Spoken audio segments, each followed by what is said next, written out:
जय हिंद, वंदे मातरम। जो भी विद्यार्थी यूपी की किसी भी यूनिवर्सिटी से बिलोंग करते हैं, यूपी में स्टडी करने वाले हैं और यूपी के साथ साथ चाहे भारत में किसी भी यूनिवर्सिटी से हों, और उन सभी विद्यार्थियों के पास फिजिक्स है, physics first, BSc third year में है वो, BSc third year, BSc third year physics first. ठीक है, फिजिक्स फर्स्ट के लिए कुछ इंपॉर्टेंट क्वेश्चंस मैं करा रहा हूँ आपको।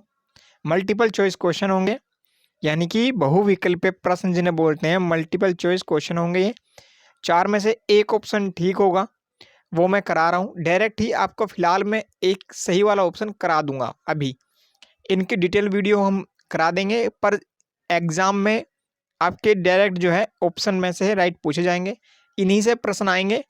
ये इसलिए कह रहा हूँ क्योंकि ये प्रश्न जो है question bank, solve paper, unsolved paper, notes और प्रीवियस ईयर बुक्स और काफ़ी मटेरियल को अध्ययन करने के बाद ही बनाए गए हैं। तो आपसे उम्मीद करता हूं कि सबसे पहले आप मल्टीपल चॉइस क्वेश्चन कर लेंगे, उसके बाद डिटेल सॉल्यूशन भी इनका देख लेंगे। इन्हें करने से क्या होगा, आप पास के साथ साथ अच्छे मार्क्स भी प्राप्त कर सकते हैं, लगभग 70-80% मात्र बहुविकल्प प्रश्न से। पहली वीडियो में अपलोड कर चुका हूँ, दूसरी भी अपलोड कर चुका हूँ, ये तीसरी वीडियो है। Physics first BSc second year, physics first. Okay, देख लेते हैं आज का पहला प्रश्न। एकल कण के कला आकाश में निर्देशांक की संख्या कितनी है? तो एकल कण के कला आकाश में निर्देशांक की संख्या है 6। The number of coordinate in the face space single particle is 6। English medium वाले विद्यार्थी इधर देखें, हिंदी माध्यम वाले विद्यार्थी इधर देखें। ठीक है, अब नेक्स्ट क्वेश्चन है, 5 कणों को 2 कला कोष्ठिकाओं में बांटा गया है, तब स्थूल अवस्था की संख्या क्या है? 5 कणों को 2 कला कोष्ठिकाओं में बांटा गया है, तब स्थूल अवस्था क्या है? इंग्लिश वाले देखते चले। 5 particle are distributed in 2 phase, then the number of macrostate is. तो बताना आपको स्थूल अवस्था क्या है। इसका जो आंसर हो जाएगा वो हो जाएगा D32। बीटा के और टी में क्या संबंध है? बीटा के और टी किस चीज से संबंधित है? बीटा के और टी किस चीज से संबंधित है? ये क्वेश्चन आ सकता है। बीटा इक्वल टू होता है 1/KT। ठीक है, beta equal to 1/KT। Next question की तरफ पढ़ते हैं। कला आकाश इनमें बटा है, कला आकाश इनमें बटा है, तो कला आकाश बटा है कोष्ठिकाओं में। नेक्स्ट क्वेश्चन की तरफ चलते हैं। इंग्लिश मीडियम वाले इंग्लिश की तरफ देखते रहे। एक विमीय दोलित्र के द्रव्यमान M, आवर्ती V और ऊर्जा O और E के बीच के लिए 2 विमीय कला आकाश में कलाओं कोष्ठिकाओं की संख्या क्या है? तो इसका जो हो जाएगा आंसर, इसका आंसर हो जाएगा आपका C, E/h/न्यू। E/, में क्या हो जाएगा आपका h/न्यू। उसमें साम्य व्यवस्था का एक निकाय है, उसकी एंट्रोपी है ऑप्शन नंबर C, अधिकतम। उसमें साम्य व्यवस्था है एक, उसमें है, तो उसमें एक निकाय है, उसकी एंट्रोपी क्या होगी? तो इसकी होगी आपकी एंट्रोपी अधिकतम। इसी तरीके से आप याद करते चलें डायरेक्ट क्वेश्चन। ये मान लीजिए क्वेश्चन का जो ये है क्वेश्चन, प्रश्न में संख्या तक चेंज नहीं होगी। इम्पोर्टेंट जो कि सीसीएस यूनिवर्सिटी से हैं, महात्मा ज्योतिबा फुले, या अदर किसी भी यूनिवर्सिटी से हैं सीसीएस के अलावा, मेरिट के अलावा, कॉलेज आपका कुछ भी हो, कोई भी कॉलेज हो, आप कर लीजिए। ये आपके बेनिफिट आपको करेगी। ठीक है, ये वीडियो आपको बेनिफिट करेगी।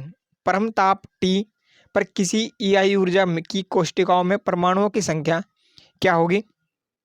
परमाणुओं की संख्या आपकी NiE-EI/KT होगी।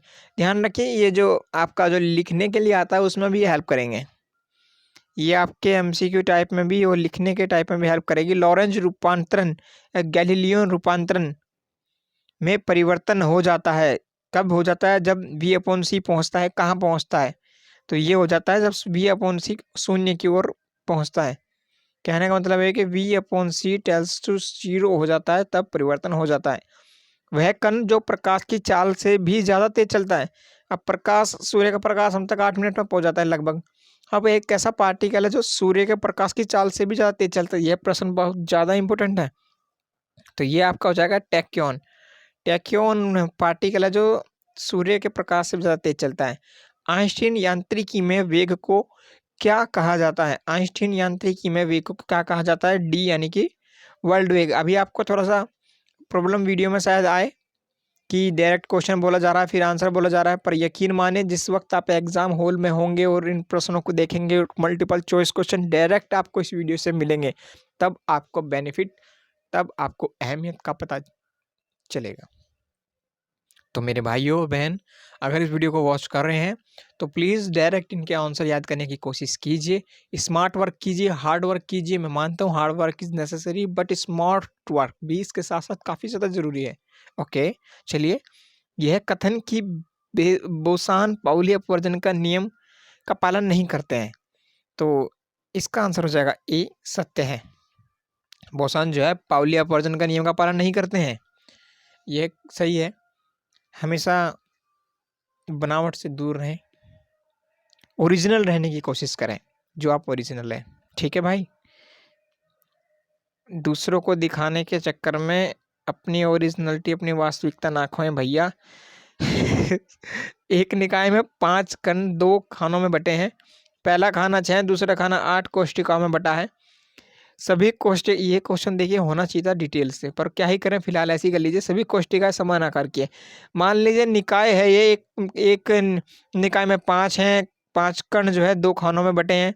इस निकाय में 2 खाने, दूसरा पहला खाना 6 और दूसरा 8 कोष्टिकाओं में बटा है। सभी कोष्टिकाएं समान आकार की हैं। स्थूल अवस्था 2-3 में सूक्ष्म अवस्थाओं की संख्या ज्ञात करें। बीई सांख्यिकी का पालन करते हैं। बीई सांख्यिकी का पालन करते हैं। तो ये हो जाएगा आपका ऑप्शन नंबर सी, 2520। धातु में इलेक्ट्रॉन की सांद्रता 10⁻29 10⁻29 प्रति मीटर की क्यूब, साधारण गैस अणुओं की सांद्रता 10⁻25 प्रति मीटर की क्यूब की तुलना में अधिक होगी। उपरोक्त में से कौन सा कथन सत्य है वो आपको बताना, तो उसका आ जाएगा आंसर बी, सत्य। ओके, कोई 2 इलेक्ट्रॉन है क्वांटम अवस्था में नहीं रह सकते। 2 इलेक्ट्रॉन क्वांटम अवस्था में नहीं रह सकते, कहने का मतलब है कि यदि एक इलेक्ट्रॉन एक विशिष्ट क्वांटम अवस्था में है तब दूसरा इलेक्ट्रॉन भिन्न भिन्न क्वांटम अवस्था में होगा। जैसे कि पाउली अपवर्जन का नियम था, किन्हीं 2 इलेक्ट्रॉनों के लिए चारों क्वांटम संख्याओं के मान बराबर नहीं होंगे। ठीक है, याद है। इसी प्रकार से 2 इलेक्ट्रॉन एक क्वांटम अवस्था में नहीं रह सकते। अगर एक किसी विशिष्ट क्वांटम अवस्था में है तो दूसरा भिन्न भिन्न अवस्था में होगा। तो ये किस नियम को दर्शाता है? तो ये पाउली के अपवर्जन का नियम को दर्शाता है। जैसे कि मैंने बताया, किन्हीं 2 इलेक्ट्रॉनों के लिए चारों क्वांटम संख्याओं के मान बराबर नहीं हो सकते।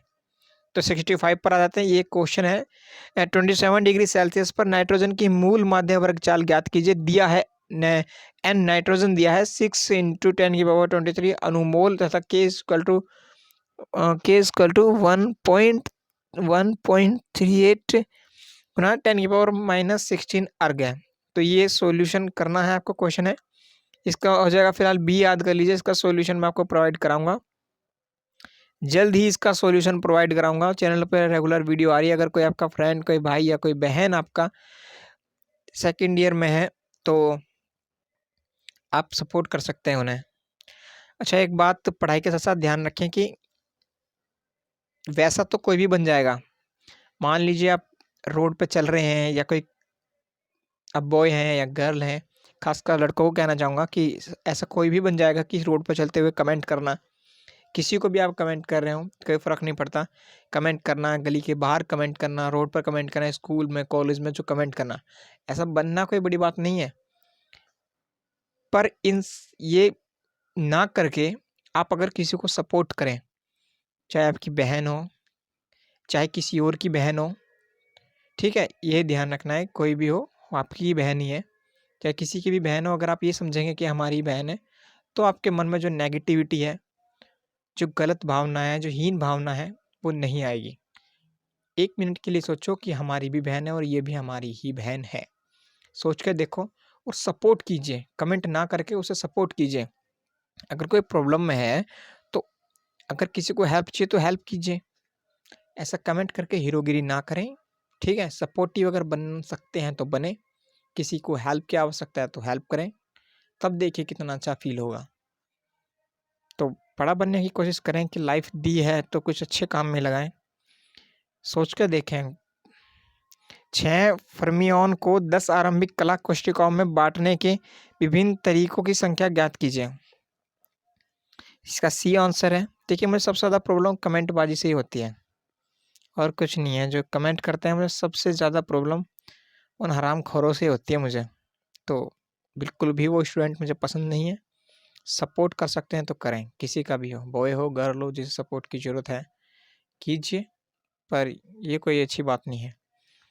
नहीं करते तो आप बहुत ही अच्छी बात है, आप देव हैं, आप समझ लीजिए, आप बहुत ही अच्छे हैं। ठीक है। 5 अणुओं की चाल 1, 3, 4, 5, 7 मीटर प्रति सेकंड है। इनकी मूल मध्य वर्ग चाल क्या है? तो आपको ये बताना है इनकी मूल मध्य वर्ग चाल क्या है आपका 10/√5। इंग्लिश वाले भी देखते रहे भाई बहन, ठीक है। मान लीजिए थोड़ा सा जुकाम है भाई, कोई टेंशन नहीं लेनी। कभी ये सोचो सर जी को जुकाम हो गया है। एक पिंड जो अपने ऊपर गिरने वाले सभी विकिरण को अवशोषित कर लेता है, कुछ भी परिवर्तित अवस्था प्रेषित नहीं करती, क्या कहलाती है? एक पिंड है जो अपने ऊपर गिरने वाले सभी विकिरण को अवशोषित कर लेता है, कुछ भी परावर्तित प्रेषित नहीं करती, तो वो क्या कहलाता है? वो पिंड है जो आपका, वो पिंड कहलाता है आपका कृष्णिका। कुछ क्वेश्चन के आंसर अगर गलत हो जाएं, वैसे तो हो जाएं तो कमेंट कर दीजिएगा, थोड़ा सुधार कर लेंगे, क्योंकि हो जाता है, आप भी समझते हैं इस बात को। वैसे तो चांस यही है ठीक ही होंगे। ठीक है, कभी आप हमें कुछ बताएंगे, इसी डिस्कस करते हुए कर लेंगे। वैसे एक क्वेश्चन आप यदि कर लेते हैं तो आप पास तो अवश्य हो जाएंगे, ये 100% है। अधिभोग सूचांक बताता है, तो ये बताता है आपका किसी कला कोष्टिका में कणों की संख्या।